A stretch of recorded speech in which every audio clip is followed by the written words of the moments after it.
Meaning and nature of strategic management. First strategic மேனேஜ்மெண்ட்னா என்னென்னு பார்க்குறதுக்கு முன்னாடி மேனேஜ்மெண்ட்னா என்னென்னு பார்ப்போம்.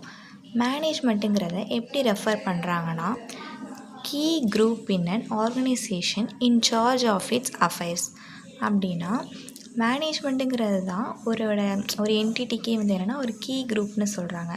அதாவது இப்போ மேனேஜ்மெண்ட் வந்து ஒழுங்காக இருந்தால் அப்படின்னா மட்டும்தான் அந்த கம்பெனியே நல்லா ரன் ஆக முடியும் அப்படின்னு சொல்கிறாங்க. ஆர்கனைசேஷன்ஸ் வந்து யூனிஃபைட் ஃபங்க்ஷனிங் சிஸ்டமாக மாறுது. அது எப்போனா அவங்களுக்கு கொடுத்த அந்த ரிசோர்ஸஸை கரெக்டாக மொபைலைஸ் பண்ணாங்க, கரெக்டாக யூட்டிலைஸ் பண்ணாங்க, அதுவும் எஃபிஷியன்ட்லி அண்டு எஃபெக்டிவ்லியாக இருந்துச்சுன்னா தான். எஃபிஷியன்ட்லினா என்னென்னா கொடுத்த வேலையை நீட்டாக ப்ரெசென்ட் பண்ணுறது, எஃபெக்டிவ்னா கரெக்டான டைமுக்கு பண்ணி முடிக்கிறது. அடுத்து the survival and success of an organisation எதை டிபெண்ட் பண்ணி இருக்குன்னு பார்த்தோன்னா மேனேஜ்மெண்ட். சர்வைவல் அண்டு சக்ஸஸ் எதை டிபெண்ட் பண்ணியிருக்கு? Management. Management has to also facilitate organisational change. மேனேஜ்மெண்ட்டுங்கிறது ஆர்கனைசேஷனல் சேஞ்சுக்கு அண்டு என்விரான்மெண்ட் சேஞ்சுக்கு ரெண்டுத்துக்கும் அடாப்ட் ஆகி அது ஈஸியாக டைனமிக்காக ஃபங்க்ஷன் ஆகணும். எல்லா சுச்சுவேஷனுக்கும் அப்பப்போ அவங்களோட ஃபங்க்ஷன்ஸ்லாம் சேஞ்ச் பண்ணிக்கணும். அதை அடாப்ட் பண்ணி அந்த டைம்லேயும் கரெக்டாக அவங்களோட பிஸ்னஸை கொண்டு போகிற அளவு, அவங்களுக்கு கொடுத்த டாஸ்க்கை முடிக்கிற அளவு அவங்களுக்கு திறமை இருக்கணும். அடுத்து மேனேஜ்மெண்ட்டுங்கிறத எதையும் சொல்லி ரெஃபர் பண்ணுறாங்க அப்படின்னு பார்த்தோன்னா இது வந்து ஒரு set of inter related functions அப்படின்னு சொல்கிறாங்க. அது என்ன இன்டர் ரிலேட்டட் ஃபங்க்ஷன்ஸ்? அது என்னென்ன ஃபங்க்ஷன்ஸ்னு பார்த்தோன்னா planning, organising, directing, staffing and control. இந்த ஒவ்வொரு ஃபங்க்ஷன்ஸ்லேயும் என்னென்ன பீப்புள்ஸ் இருப்பாங்க அப்படின்னா அந்த ஃபஸ்ட்டு பாயிண்டில் சொன்ன அந்த கீ குரூப் ஆஃப் பீப்புள்ஸ் சொன்னோம்ல, அந்த ஆர்கனைசேஷன் அந்த ஒரு குரூப்லேயும் பிளானிங் பண்ணுறதுக்குன்னு ஒரு செட் ஆஃப் பீப்புள்ஸ், ஆர்கனைசிங்க்கு ஒருத்தவங்க, டைரக்டிங்க்கு, ஸ்டாஃபிங்க்கு, கண்ட்ரோலுக்கு.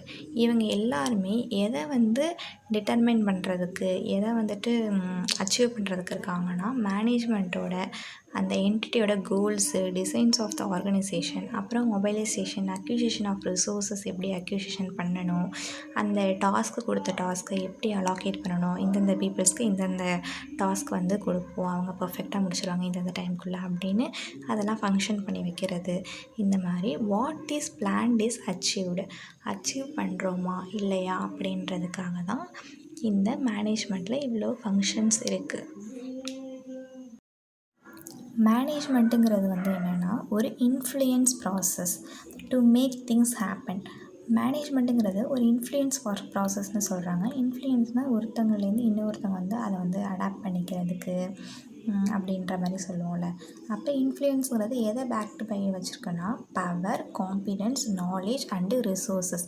இவங்களோட பவர், நாலேஜ்லாம் வந்து என்னென்னா இன்னொருத்தவங்களுக்கு இன்ஃப்ளூயன்ஸ் ஆகிடும். அதாவது டாப் லெவல் ஆஃப் பீப்புளில் உள்ளவங்களுக்கு, மிடில் லெவலில் உள்ளவங்களுக்கு அவங்க இன்ஸ்ட்ரக்ஷன் தர்றது, இந்தந்த டாஸ்க்லாம் அசைன் பண்ணுறது, அதை அவங்க பண்ணுறது மூலமாக அவங்களுக்கு ஒர்க்ஸ்லாம் தெரியும்ல, அவங்களோட நாலேஜும் அவங்களுக்கு வரும்ல. அந்த மாதிரி தான் மேனேஜர்ஸ் வந்து என்ன ஃபார்முலேட் பண்ணுவாங்கன்னா organisational goals and values and strategies. இந்த ஃபார்முலேட் பண்ணுறாங்கல்ல, இந்த கோல்ஸ்லாம் எப்படி இருக்கும் அப்படின்னா அடாப்ட் அண்டு அட்ஜஸ்ட். எதெல்லாம் அடாப்ட் பண்ணிப்பாங்க, எதெல்லாம் அட்ஜஸ்ட் பண்ணிப்பாங்கன்னா அவங்களோட behaviour and changes in the environment. இதுக்கு முன்னாடி உள்ள பாயிண்டில் பார்த்த மாதிரியே ஆர்கனைசேஷனில் நடக்கிற சேஞ்சஸ், அப்புறம் என்விரான்மெண்ட் சேஞ்சஸ். ஒரு டைமில் ஒரு இது வந்து பீக்கில் இருக்கும், திடீர்னு லாஸ் வரும். அந்த மாதிரி என்விரான்மெண்டல் சேஞ்சு, ஃப்ளட்டு வர்றது அந்த மாதிரி இருக்கும். இல்லை சப்ளையர் ஏதாவது அவங்களுக்கு தர முடியாத சுச்சுவேஷன்ஸ் வரலாம். அந்த மாதிரி எல்லாத்தையும் அடாப்ட் பண்ணிக்கிறது, அட்ஜஸ்ட் பண்ணிக்கிறது. அப்போ இந்த சுச்சுவேஷன் வந்தால் நம்ம என்ன டெசிஷன் எடுக்கலாம் அப்படின்றதெல்லாம் மேனேஜர்ஸ் வந்து என்னென்னா ஸ்டார்டிங்லேயே ஃபார்முலேட் பண்ணி வச்சுருப்பாங்க. அவங்களோட கோல்ஸு, வேல்யூ, ஸ்ட்ராட்டஜிஸ் இதெல்லாம் வந்து என்னென்னா அதை பேஸ் பண்ணி இருக்கும் அப்படின்னு சொல்கிறாங்க. ஸ்ட்ராட்டஜிக் மேனேஜ்மெண்ட் அப்படிங்கிறது வந்து என்னென்னா ஒரு செட் ஆஃப் ஆக்டிவிட்டீஸ்னு சொல்கிறாங்க.